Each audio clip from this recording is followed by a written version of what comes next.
would be 5 points of piercing damage, non-magical. Piercing, And magical. Okay. Yep. could Varduin make a strength saving throw, please? Absolutely, you can. That is not the best. That is only an 11. Literally is the DC. Wow. I don't believe Beast Companion adds to their saving throw DC, so yeah, that'll do. So Haley comes over, basically tries to overpower and land on him whilst biting into his shoulder, but then drops to the ground as he has overpowered her, trying to knock him prone. And then as that happens, I then come in with my 2 axes with an upper swing.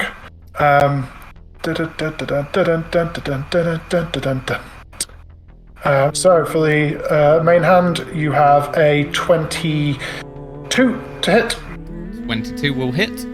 And with the offhand, that is a 19 to hit. 19 will also hit. Lovely. So he will be taking 13 points of non-magical slashing. Okay. And that is me. Lovely. Some good hits that you've managed to get in. Hurrah. So at the end of your turn,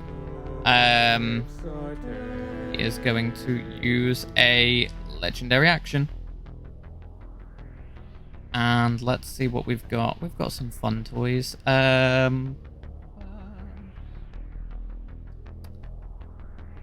Yeah, sure. Why not? How far away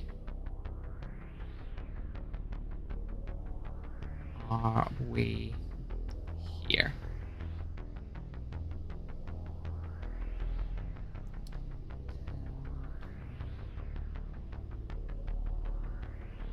Can you please? You will get to make an opportunity attack a second, though. Herumph. Can I also? Not gonna hit. That's not gonna hit. No, it was a 9. Okay. Yep. Celestial. Can I get a dexterity saving throw from you, please? 11. Okay. You start to feel something is tugging at the bag, and you can see a spectral hand is trying to tug and pull at the bag. No. Not for you. I pull the bag back. Okay. And next up we have got Geamhradh. No idea what to do. Kill him.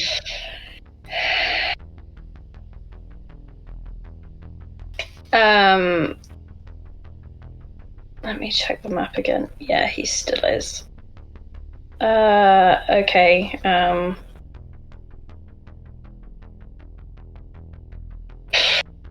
I will do Witch Bolt at him then. Nice. 2. Oh, this is so bizarre. Right, okay. This is gonna fail epically.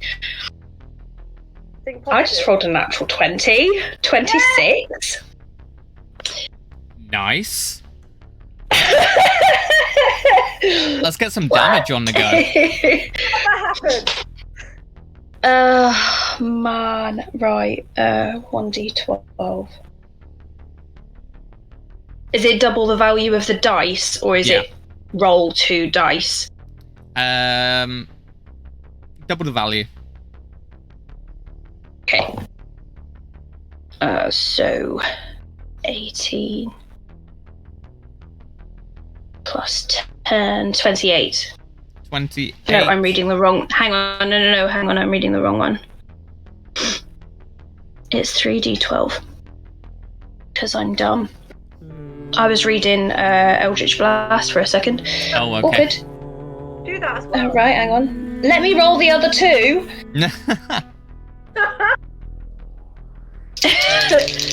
Is it all 3 d12s that I would then double? Yep. Because that's insane. Fuck me. We do They were magical relatively crits. low. 4, 18, 22 plus 12. Remember when they take that 34 away from us in 1 D&D? lightning damage. How much was that altogether, sorry? 34 lightning damage. 34 lightning damage. So you are just there and you let out, like, you have all of this energy surging through you. And you can see that your cat, back is arched up. Your familiar is there willing the power of your patron through you towards this new foe. And again, as epic and as powerful as this spell is, and you can feel this energy flowing through you, it is not going to do as much damage as you would hope. Mm-hmm.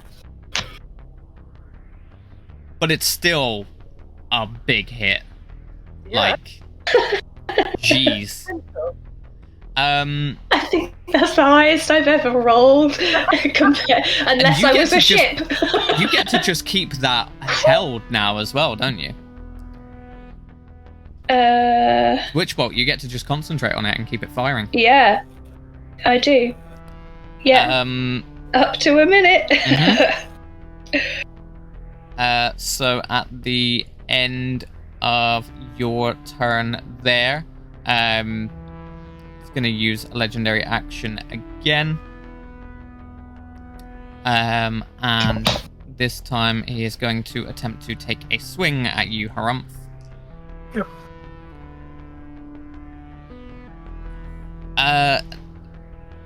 It's gonna hit. It's 24. Yep. Yep. And this is going to deal you 9 points of cold damage. No. Cold damage. And then can you take a Constitution saving throw for me, please? That's natural 1, so 3. Okay, you are paralyzed as this attack just claws against you. You just feel yourself seize up. The pain is like an ice cold scalpel, and it just chills you to the very bone. You are paralyzed for a minute, but you can repeat the saving throw at the end of each of your turns. Yep. So, Celestial, you're up. I would like to Misty Step the fuck up to Varduin, to behind him if I can, but if not, right in his face. Stab him with a dagger. Okay, you will have advantage on that. Yes. Does a 22 hit? That does indeed hit. 6 piercing damage from the dagger, please. Okay, is that magical or non-magical? Non-magical. Okay. Live with it. I mean, he's definitely going down on his hit points. Yes, we just need to make it faster. Yep. Before we go down completely. Okay. Damn. After that happens, he's again going to use a legendary action and is going to attempt to mage hand tug at that bag again from you. Okay. Get back. So if you can make a strength athletics check for me, please. I'll just hand the bag over, shall I? 4. 4? 4. Okay. The bag is like loosening Whoa! and is starting to slip up Yep. over your head. Get off the bag! But next up we are back to the top of the round, and it's time for the spectators to do their thing. Yeah! Kill him! Wounding rays seem to be the most successful thing so far, so that is 2 con saves, both of which have been made. Hurting for targets for things now. Haven't really got many other slots. All that he's going to be able to do at the end of their turn is just once again, can I get another strength athletics check off of you, please, as this mage hand is just trying to pull this bag away. Right, let's do that. 18. 18? Okay. As it's just about to head over, you just grab it back down. Yeah! Then we are on to Vardwin's turn. Oh, God. What have we got? I need to double check something.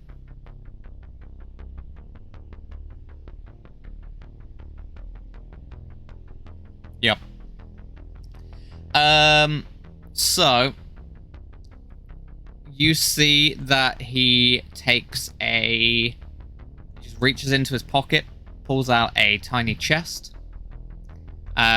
He will then turn the key, and a bigger chest will appear right next to him. Oh, he's magic. He's magic boy. And that is going to be his entire turn there. Spent the entire time to get a chest out. Great. Nice. Well done, part of him. You keep doing that while we keep stabbing you and doing stuff. Herumph, we're back to you. So, Okay, it's a Constitution saving throw. lovely, and also because it doesn't take an action from me, Haley will attack. Absolutely. Yes, Haley. Wait, hang on. On your command, you can command the beast to move.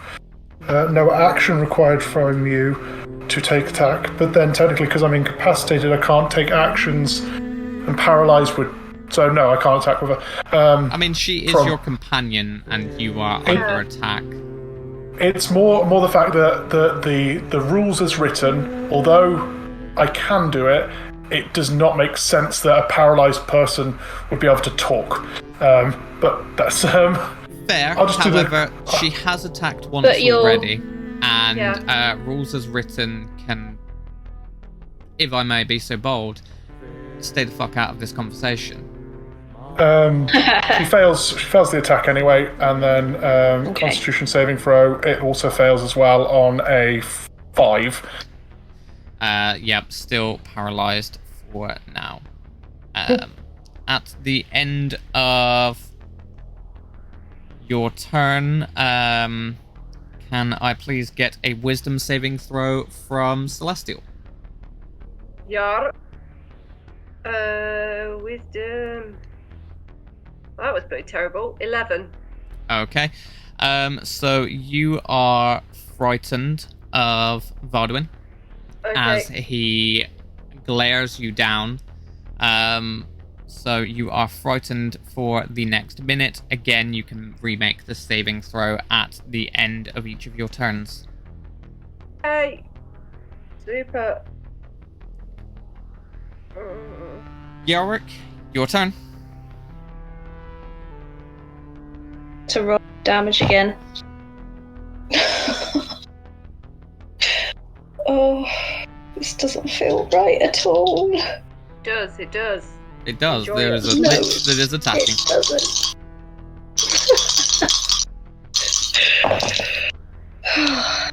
Right, okay. And this is just straight rolls now, yeah?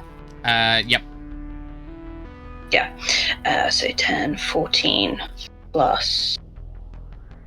Wrong screen again. Still a lot of damage.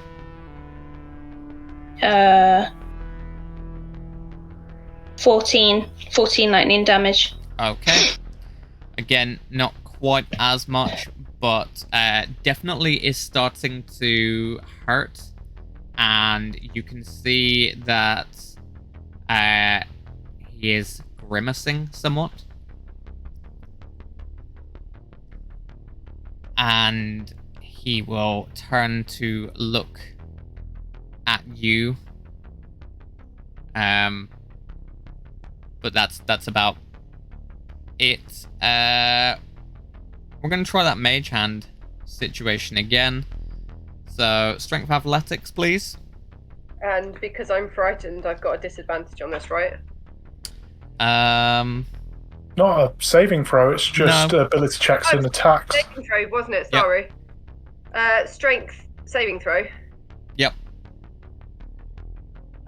3. Okay, so yeah, you can see that it is starting to be moved again.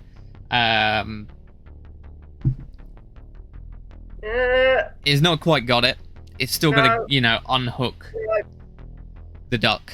No, if it takes the bag, it takes me with it. Decided. Not impressed. Not impressed with this BS at all. Okay, and then we are going to be on to Celestial. It's your turn. So yes, you are frightened.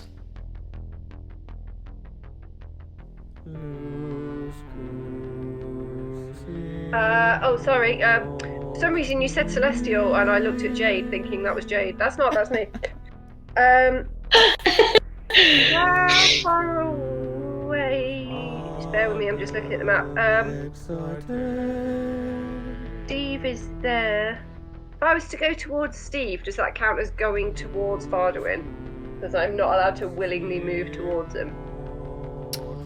You would... I mean, you would be moving in that same direction. Yeah.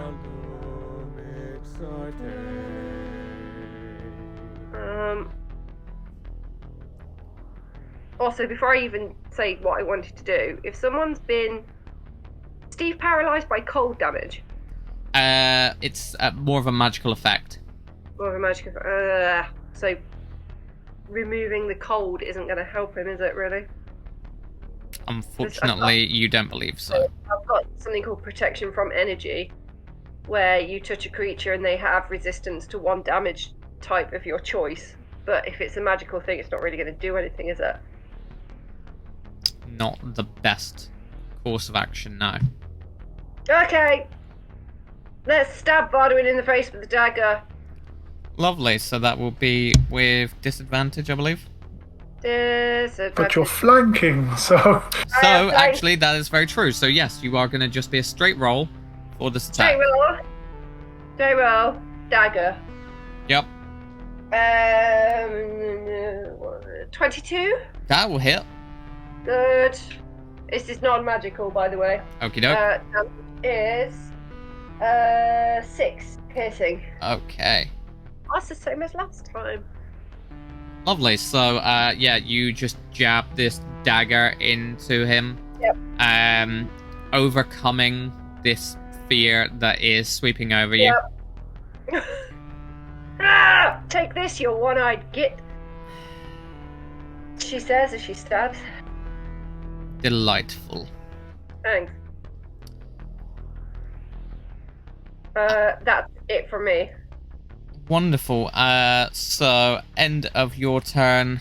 One more little attempt with this mage hand. So if I can have another strength check, please. 16. Okay. Yep, you're able to grab it, holding on to it for dear life. Okay.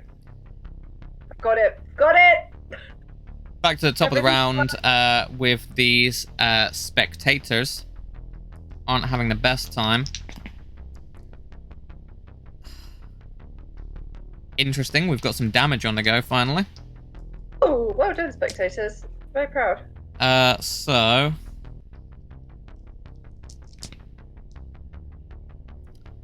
Interesting. I need to double check what kind of damage type that is.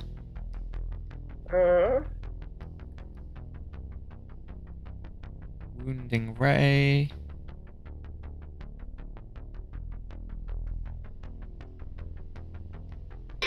Yeah, I had a feeling. Yep. So that is going to do some more damage there to Varduin, as both of these spectators are able to hit, and they just start talking, saying, "No, we will be the ones to protect it. You don't get to be the one that protects it. We're the one that protects it, and this is how we protect it."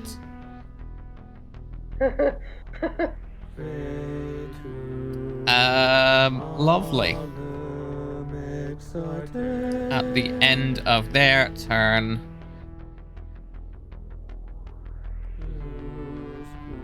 still not close enough. No, still not close enough for that.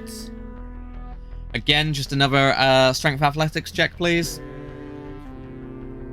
Saving throw or ability check? Yeah, saving throw. Strength. Thank you.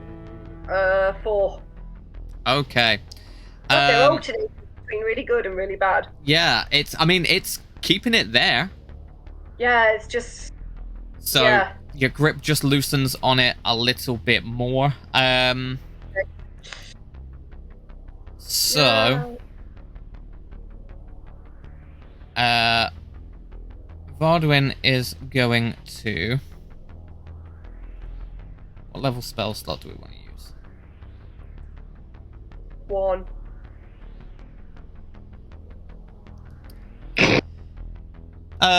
Yeah. Rip. Gonna use a 4th level spell slot. Of course he is. As necrotic energy seeps from him into this chest. Oh god. And bursting out of it, you see what can only be described as a skeletal dinosaur. Comes Prancer. It is a medium-sized raptor-like skeleton. Oh god. Gotta keep those pets around. Gotta look after them. That's gonna do it for his turn there. And then Herumph. Let's get that saving throw. That's an unnatural 20 for Haley's attack, and that is a unnatural 20 for the saving throw. Well, here we go. Let's get some damage on the go, and let's get Herumph back into the fight. That is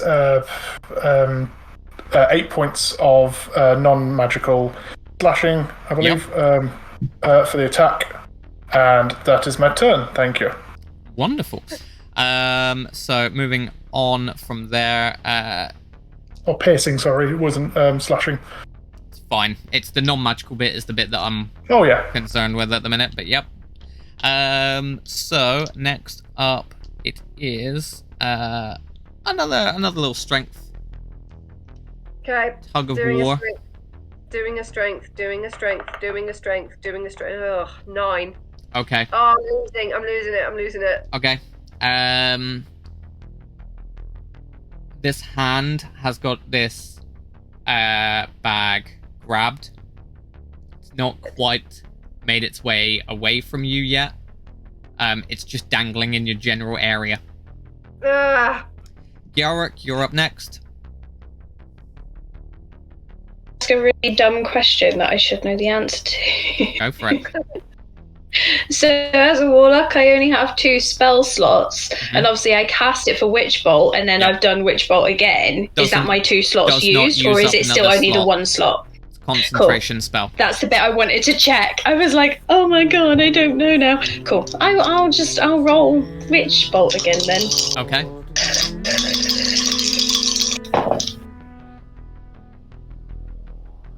16 lightning damage. Okay. Getting quite hurt. Not fast enough. Trying! Oh no, that wasn't a you. It was just like, dive on. No, I know. He's a bloody skeleton. What do you expect? No! And then die. at the end of your turn, it's going to use another legendary action for that wonderful mage hand cantrip. Can't get enough of it this game. Let's get some strength on the go. Come on, one more. One more. Please, please. No, that's shit. 5. Okay. Hand grabs it away, pulls it towards Varduin. Do it. And drops it over his neck. Celestial, it is your turn. Steve, have you moved away from Varduin?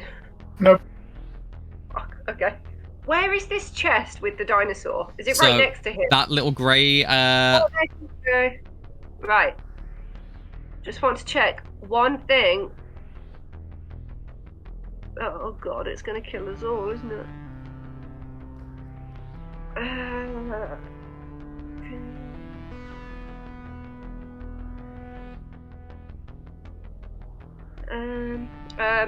Maybe I don't want to do that. Oh god. This is very stressful.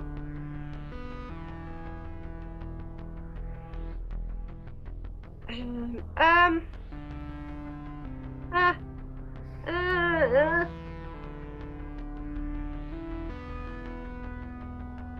going to call lightning straight down on Varduin.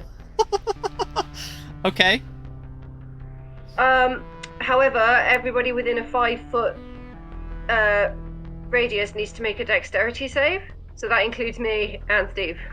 Okay. Does Varduin get to make it? Varduin. Yeah, because you are calling lightning at a point that you choose. Mm-hmm. And I'm using Varduin as my point. So anyone within 5 feet of that point must make a dexterity saving throw. So I guess he would also have to. Save.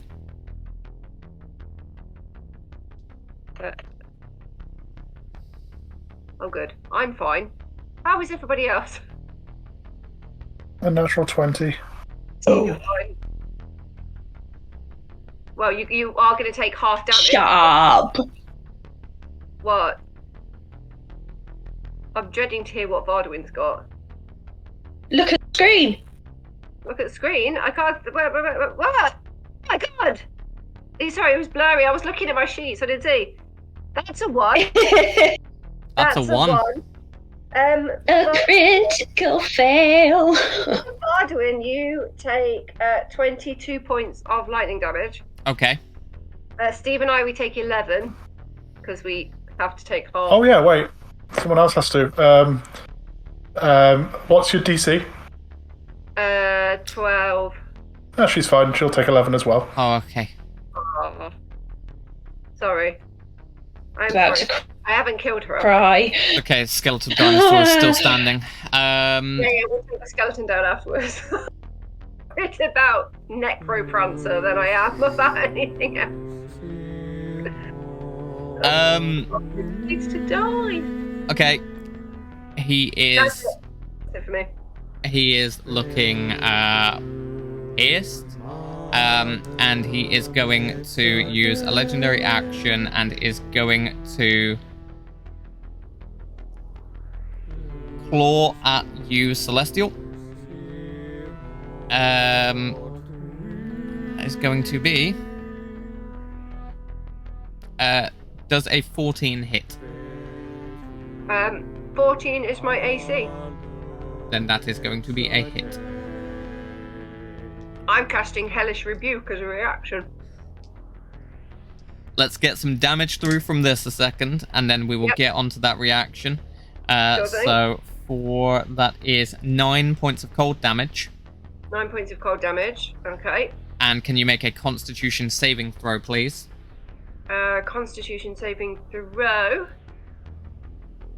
5. Okay.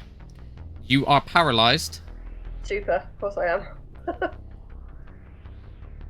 What does Hellish Rebuke take to happen? The creature that damaged you is momentarily surrounded by hellish flames. He must make a dexterity saving throw and takes 2d10 fire damage on a failed save, or half as much on a successful. Lovely. So let's get that on the go. And that saving throw was that dexterity?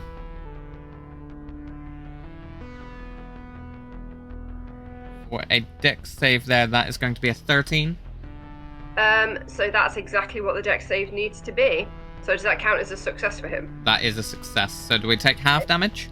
So he takes 7. Okay.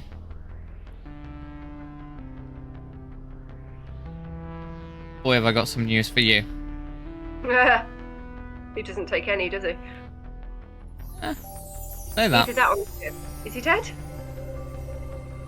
I mean, fire is the only thing so far that he's taken that he has not had a resistance to.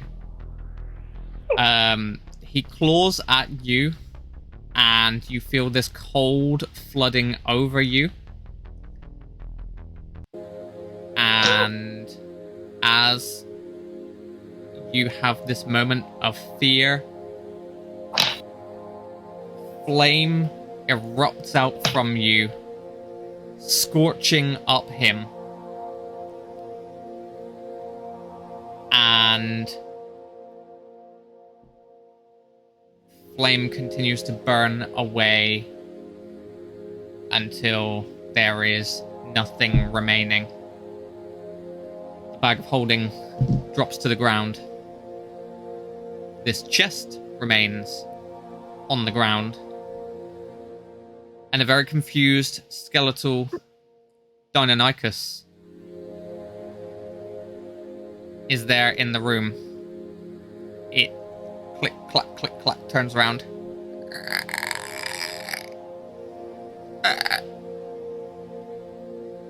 As one of the beholders just shoots it, shatters it into pieces.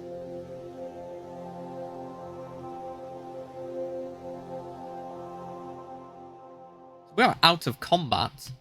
Oh my god.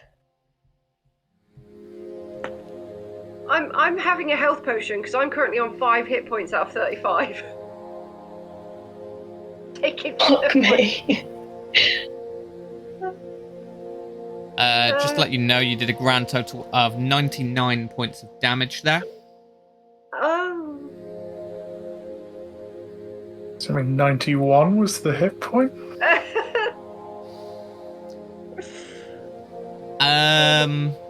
Geez. So, the Lich is burnt to a crisp. Victory soldier. And this chest, as I say, is there. You have the bag of holding. Pick it up, dust it off. Yes. You have the adamantine meteorite. Yes. You get out the sending stone. Yes. Send a message to Bosun Tarto. What do you say in this message?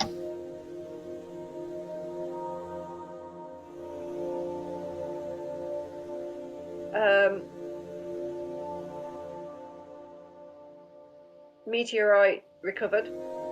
Stop. Lich appeared. Stop. Lich destroyed. Stop. See you back at the academy. P.S. Thanks. You send the message and a couple of seconds pass. No reply. A couple more seconds pass. No reply.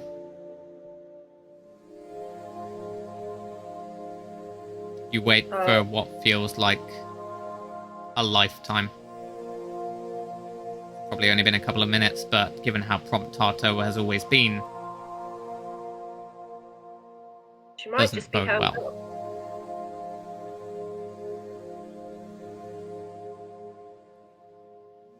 We should go. We should go. We have to go. We have to get out of here. If something's happened to Tarto, there's no telling how long we'll be waiting here. If we go back to the academy, it'll be safer. We can't take the meteorite. Why? Because them. And also, if a Lich is trying to get after it, I would rather two beholders be looking after it than some squishy human. No offense. Okay. All up? Green up? Yes? Yes? This is yours to look after. Which one? Both of you, together.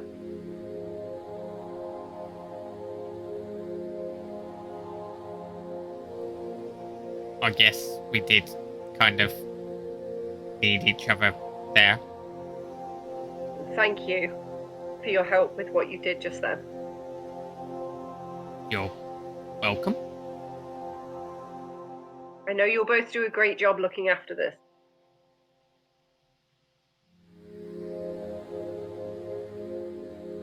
Thank you. I will put it on the floor. And let the beholders do what they want to do with it. And then... An eye stalk just slides. Yep. Thought so. Has it just around there, Yeah. dangling the bag falls over the central eye like an eye patch.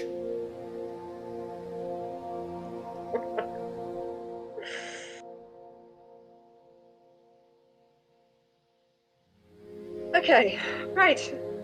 Meteorite left, in good company. We should go. All of us.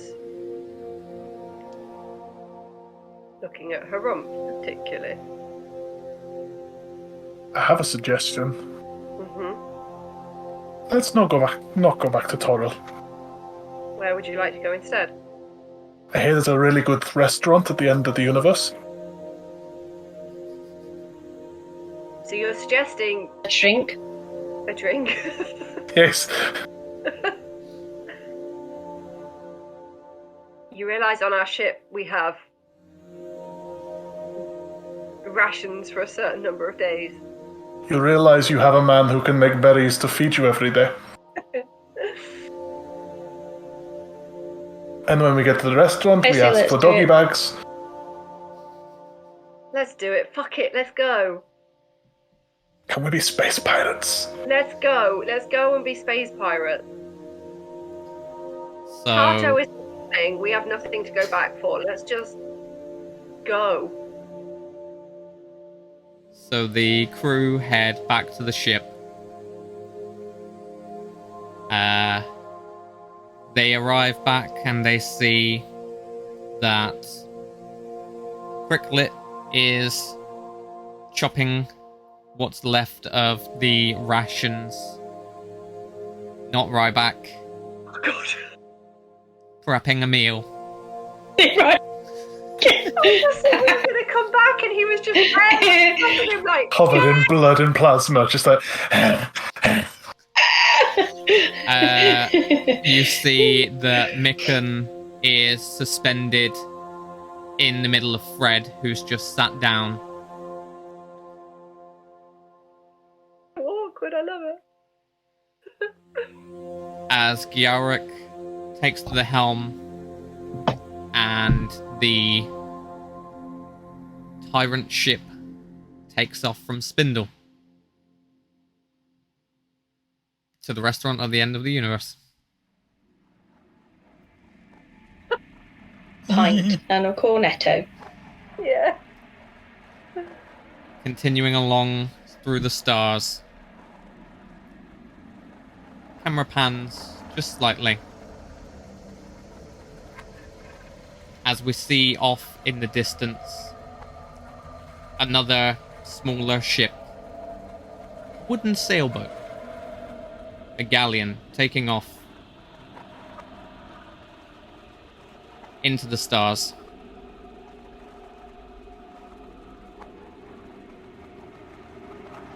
And as it continues along through space, a single bone in the bottom of a chest begins to regrow another bone. Another bone. Another bone. And a clawed hand starts to creep out of the chest. And that is where we will leave Spelljammer Academy. Oh, that episode was intense. Ooh. Well, we did it. We completed a fun little story. As I mentioned at the beginning of this mini campaign, this adventure was based on Spelljammer Academy, and then I changed the ending to make it better for us.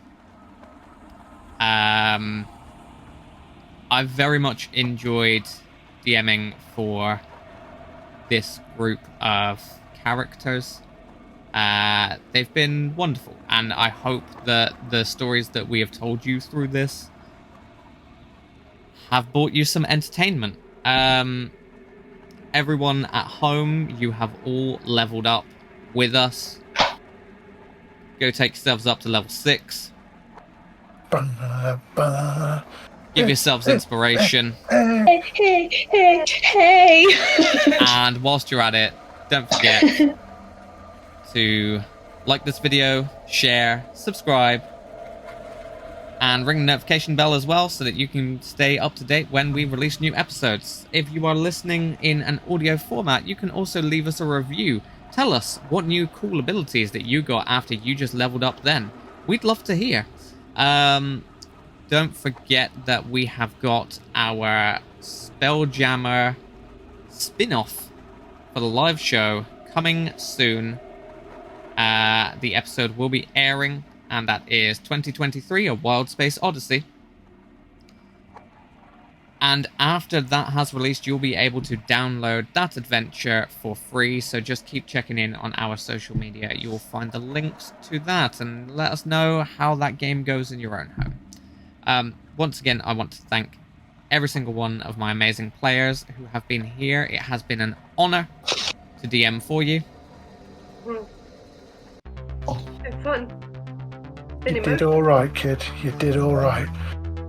And with that, I will be, after all of this is wrapped up, and the live game is in the past for us, so in my mind now, this is me handing over the reins and the dice back to the rightful and the one and only Steve Archer. Just gonna stretch and going to kill you all. Yeah.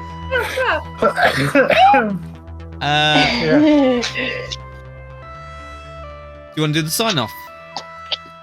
No, you do it. It's your last time. You can do it. Yes, Liam, do it. One last time. Thanks for watching and listening. Relax, take it. All those who want to say bye, say bye. Bye. Bye-bye.